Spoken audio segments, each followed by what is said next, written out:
हो सकता है तुम्हें इसका एहसास भी ना हो, लेकिन शायद तुम भी इससे जूझ रहे हो। ये चीज़ है ओवर थिंकिंग। हर इंसान के पास दिन के 24 घंटे होते हैं, लेकिन कुछ लोग उन घंटों में बहुत कुछ हासिल कर लेते हैं और कुछ लोग वहीं के वहीं रह जाते हैं। आखिर क्या फ़र्क होता है? फ़र्क होता है सोच की साफ गोई यानी क्लैरिटी का, और क्लैरिटी तभी आती है जब हमारा सोचने का तरीका साफ होता है। ओवर थिंकिंग उसी सोच को उलझा देता है। कई बार हमें लगता है कि हम किसी फैसले को समझने की कोशिश कर रहे हैं, लेकिन असल में हम उस फैसले से जुड़ी कई संभावनाओं में उलझ जाते हैं, और जब सोच इतनी उलझ जाती है तो कोई ठोस कदम उठाना बहुत मुश्किल हो जाता है। ओवर थिंकिंग किसी समस्या का हल नहीं देता, बल्कि हर हल को एक नई समस्या बना देता है। आपने भी महसूस किया होगा, जब आप किसी छोटी सी बात पर ज़्यादा सोचने लगते हो तो वो बात धीरे धीरे आपके दिमाग में बहुत बड़ी बन जाती है। आपका मन ऐसा महसूस करने लगता है जैसे आप एक बंद कमरे में फंस गए हो, जहाँ से बाहर निकलने का रास्ता ही नहीं दिखता। और जब तक उस कमरे से बाहर निकलने का रास्ता मिलता है, तब तक आपका समय, ऊर्जा और ध्यान सब कुछ बर्बाद हो चुका होता है। लेकिन इसका ये मतलब बिल्कुल भी नहीं है कि सोचना ही गलत है। सोचने की क्षमता हमारी ताकत होती है, लेकिन जब यही सोच हद से ज़्यादा हो जाती है तो वो कमजोरी बन जाती है हमारी।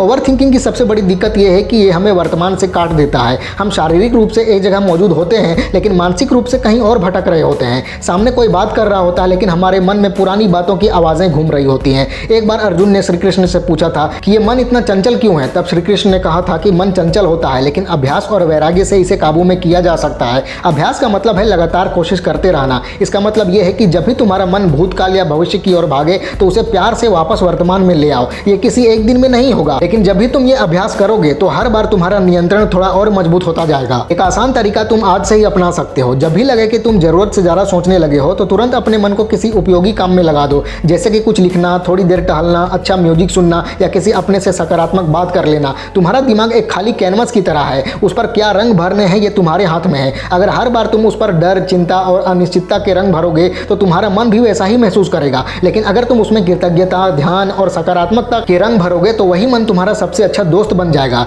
एक और बहुत ही असरदार तकनीक है अवेयरनेस यानी जागरूकता। जब भी तुम्हारे मन में कोई नेगेटिव विचार आए या किसी स्थिति को लेकर बार बार एक ही तरह के विचार घूमने लगे तो उसे तुरंत पहचानो। खुद से एक सवाल पूछो, क्या ये विचार मुझे आगे बढ़ने में मदद कर रहा है? क्या ये मेरे कंट्रोल में है? क्या मैं इस सोच के आधार पर कोई पॉजिटिव कदम उठा सकता हूँ? अगर इन सवालों का जवाब नहीं है तो उस विचार को वहीं रोक दो और उसे छोड़ दो। सोचने और समझने में बहुत बड़ा फर्क होता है। समझना फायदेमंद होता है, लेकिन बार बार सोचते रहना जब बिना किसी हल के हो तो वह नुकसानदेह बन जाता है। हम अक्सर खुद को इतना ज़्यादा सोच विचार में डाल लेते हैं कि थकान महसूस करने लगते हैं। ध्यान दो, जितना ज़्यादा सोचते हो उतना ही थक जाते हो। क्यों? क्योंकि ओवर थिंकिंग सिर्फ दिमाग को ही नहीं बल्कि दिल को भी थका देती है। इससे न सिर्फ मानसिक थकावट होती है बल्कि भावनात्मक थकान भी आती है। और जब तुम इमोशनली थक जाते हो तो छोटी छोटी बातें भी भारी लगने लगती है। तुम्हारा धैर्य कम हो जाता है, गुस्सा जल्दी आने लगता है और आत्मसम्मान भी धीरे धीरे गिरने लगता है। ये सब ओवर थिंकिंग के खतरनाक साइड इफेक्ट्स हैं। तो इसका असली हल क्या है? अपनी ऊर्जा को वापस अपने नियंत्रण में लेना। अगर तुम जितना सोचते हो उसका सिर्फ 10% भी किसी काम में लगा दो तो जिंदगी में पॉजिटिव बदलाव दिखना शुरू हो जाएगा। एक आसान नियम हमेशा याद रखो, ओवर थिंकिंग से कभी भी स्पष्टता नहीं आती।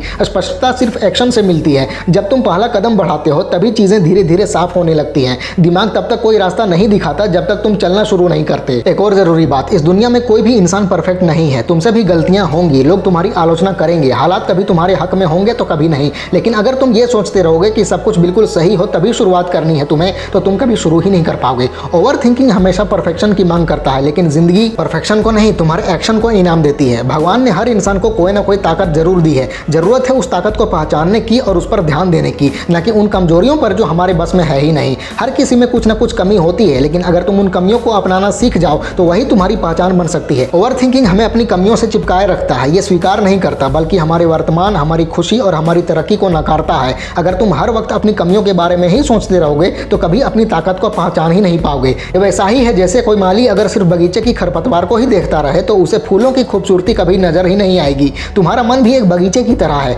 उसमें क्या उगाना है, डर या विश्वास, नकारात्मकता या उम्मीद, ये पूरी तरह तुम्हारे हाथ में है। अब मैं तुम्हें एक बहुत ही आसान लेकिन असरदार प्रैक्टिकल टिप देता हूँ। हर दिन सिर्फ 10 मिनट का एक फिक्स्ड समय निकालो जिसमें तुम अपने विचारों को बस शांत होकर ऑब्जर्व करो। ना कोई जजमेंट करना है, ना कोई विश्लेषण, सिर्फ देखना है कि तुम्हारा मन कहाँ कहाँ भटक रहा है। ये छोटी सी एक्सरसाइज तुम्हारे दिमाग को अनुशासन सिखाती है। जैसे जिम में जाकर हम अपने शरीर को ट्रेन करते हैं, वैसे ही ये अभ्यास तुम्हारे माइंड को ट्रेन करता है फोकस और शांति के लिए। और अब सबसे जरूरी बात, ग्रेटिट्यूड यानी कृतज्ञता। जब हमारा ध्यान लगातार उन चीज़ों पर रहता है जो हमारे पास नहीं है तब मन बेचैन हो जाता है, लेकिन जब हमारा ध्यान उन चीज़ों की तरफ शिफ्ट हो जाता है जो हमारे पास में पहले से है तब मन शांत हो जाता है। सोचो तुम्हारे पास आंखें हैं देखने के लिए, कान है सुनने के लिए, हाथ हैं काम करने के लिए, दिमाग है सोचने के लिए, और सबसे कीमती बात एक धड़कता हुआ दिल है जो महसूस करना जानता है। हर दिन एक बार रुक कर इन सब चीज़ों के लिए शुक्रिया अदा करो। यही छोटी छोटी चीज़ें तुम्हें अंदर से मजबूत बनाती है। तुम्हारे दिमाग की रफ्तार जितनी तेज है उतनी ही शिद्दत से तुम्हें ब्रेक लगाना भी आना चाहिए, वरना यही दिमाग तुम्हें बार बार ओवर थिंकिंग के उसी जंगल में घुमा देगा जहां से तुम निकलना चाहते हो। जिंदगी एक दौड़ जरूर है, लेकिन हर पल भागते रहना हल नहीं है।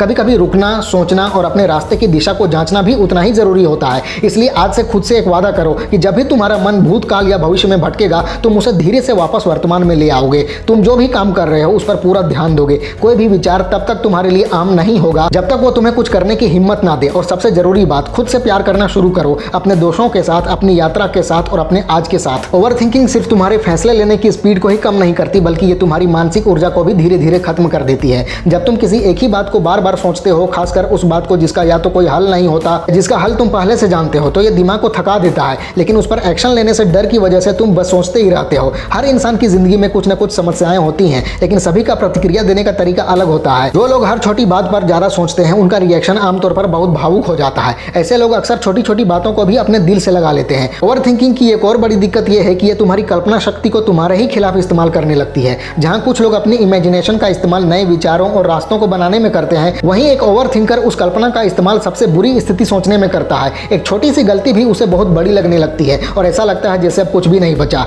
इससे उसका आत्मविश्वास धीरे धीरे खत्म होने लगता है और खुद पर भरोसा भी कम होता चला जाता है। कई बार ऐसा लगता है कि ओवर थिंकिंग तुम्हें मुश्किल हालातों के लिए तैयार कर रही है, लेकिन हकीकत में ये तुम्हें अंदर से थका रही होती है। बिना कोई काम किए ही तुम खुद को मानसिक रूप से थका हुआ महसूस करते हो। तुम्हारा दिमाग हर संभावित नेगेटिव स्थिति का विश्लेषण करता रहता है और फिर उन्हीं काल्पनिक स्थितियों के आधार पर तुम स्ट्रेस महसूस करने लगते हो, जबकि वो चीजें असल जिंदगी में शायद कभी हो ही ना। अगर तुम ध्यान से देखो तो ओवर थिंक करने वाले लोग अक्सर दूसरों की बातों और भावनाओं को लेकर ज्यादा सोचते हैं। जैसे उसने ऐसा क्यों कहा, वो मुझे इग्नोर क्यों कर रहा था, कहीं मैंने कुछ गलत तो नहीं कह दिया। ऐसे सवाल बार बार मन में घूमते रहते हैं, जबकि सामने वाले ने शायद उस बात को कभी सीरियसली लिया ही ना हो। लेकिन तुम्हारा दिमाग खुद ही नई नई कहानियां बना लेता है। तुम उन कल्पनाओं में उलझ जाते हो और एक ऐसे जंगल में फंस जाते हो जहां से बाहर निकलने के लिए तुम्हें कोई बड़ा कदम नहीं बल्कि छोटी सी स्पष्टता और समझ की जरूरत होती है। क्लैरिटी तब आती है जब तुम ज्यादा सोचना बंद करके चीजों को महसूस करना शुरू करते हो। कभी कभी जरूरी होता है बस कुछ देर रुक जाना और अपने दिल की सुनना। हर बात का विश्लेषण करना या हर चीज में लॉजिक ढूंढना जरूरी नहीं होता।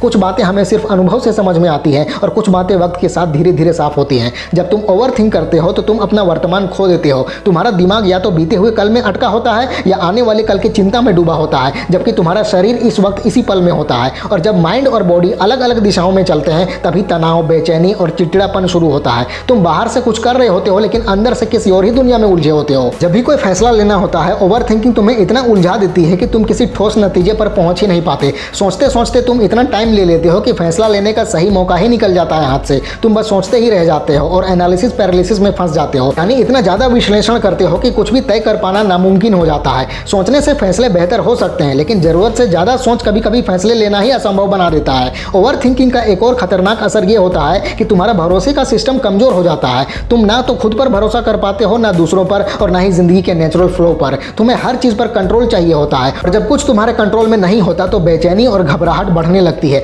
तुम उन सभी परिस्थितियों से बचने लगते हो जहां जरा भी अनिश्चितता हो, जबकि असल में वही अनिश्चितता तुम्हें सबसे ज्यादा आगे बढ़ने के मौके देती है। कई बार तुम्हारा ओवर थिंकिंग ही तुम्हारे सपनों का सबसे बड़ा दुश्मन बन जाता है। तुम्हारा दिल तुम्हें कुछ बड़ा करने के लिए पुकारता है, लेकिन तुम्हारा दिमाग तुम्हें हर संभावित नाकामी का डर दिखाकर रोकने लगता है। तुम सोचते हो अगर मैं फेल हो गया तो क्या होगा, अगर मैं कामयाब नहीं हुआ तो लोग क्या कहेंगे, और यही डर तुम्हें एक सुरक्षित दायरे में बंद कर देता है। धीरे धीरे तुम रिस्क लेने से डरने लगते हो और वो सेफ जोन तुम्हें आरामदायक लगने लगता है। लेकिन सच्चाई ये है कि उस आरामदायक दायरे में रहते हुए ग्रोथ की कोई गुंजाइश नहीं बचती। ओवर थिंकिंग का असर तुम्हारी सोचने की आदतों पर भी पड़ता है। तुम्हारा खुद से बात करने का तरीका भी नकारात्मक होने लगता है। तुम खुद को नीचा दिखाने लगते हो, जैसे मैं तो हमेशा गलती करता हूँ, ये मेरे बस का नहीं है, या लोग मेरे बारे में क्या सोचते होंगे, वगैरह वगैरह। ये नेगेटिव सेल्फ टॉक धीरे धीरे तुम्हारी खुद की नज़रों में ही इमेज को खराब करने लगती है। तुम खुद को कमजोर, नाकाबिल और दूसरों से कमतर महसूस करने लगते हो और इससे तुम्हारा आत्मविश्वास और गिरता जाता है। ओवर थिंकिंग धीरे धीरे एक लत बन सकती है। तुम्हें ऐसा महसूस होता है कि तुम कुछ प्रोडक्टिव कर रहे हो, लेकिन हकीकत में तुम सिर्फ अपने ही दिमाग को थका रहे होते हो।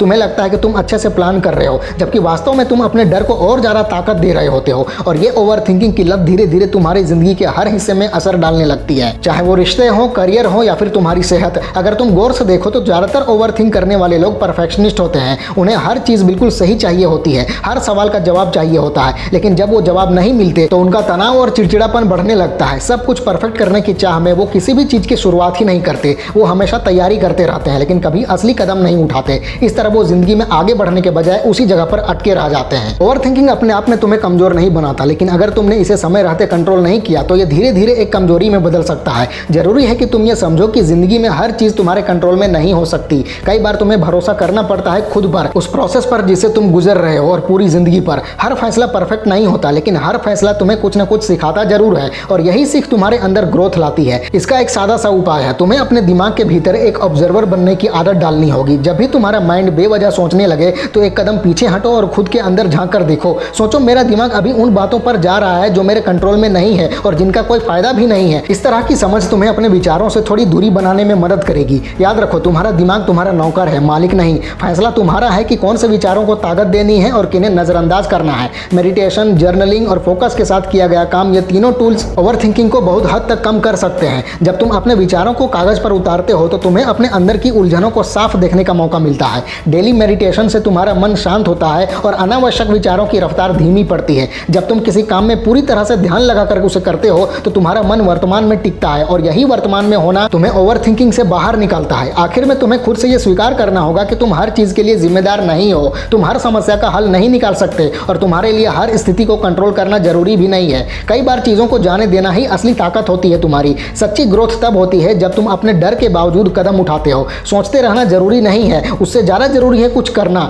जिंदगी तुम्हारे विचारों से नहीं बल्कि तुम्हारे एक्शन से बनती है। ओवरथिंकिंग से बाहर निकलने का सबसे ताकतवर तरीका है भरोसा करना और एक्शन लेना। जो भी बात तुम्हारे दिमाग में बार बार घूम रही है उसे या तो लिख लो या फिर स्वीकार कर लो और फिर अपना ध्यान उस चीज पर लगाओ जो तुम अभी कर सकते हो। जो चीजें तुम्हारे बस में हैं उन पर काम करो, जो तुम्हारे कंट्रोल से बाहर हैं उन्हें जाने दो। जिंदगी कोई पेपर नहीं है जिसे बार बार एनालाइज करना है, ये एक सफर है जिसे जीना होता है और जितना ज्यादा तुम सोचते रहोगे उतना ही कम तुम अपनी जिंदगी को महसूस कर पाओगे। इसलिए सोचना कम करो और जीना शुरू करो। यही ओवरथिंकिंग का असली इलाज है, वर्तमान में जीना, कृतज्ञता के साथ, जागरूकता के साथ और एक्शन के साथ। अब फैसला तुम्हारे हाथ में है, क्या तुम अपनी जिंदगी के ड्राइवर बनोगे या सिर्फ एक पैसेंजर बनकर चलते रहोगे? चुनाव तुम्हारा है, फैला दो पूरा। वीडियो अच्छी लगे तो लाइक करो, कमेंट करो और चैनल को सब्सक्राइब करके बेल आइकन जरूर दबा लेना। मिलते हैं अगले वीडियो में। Wish you all the very best.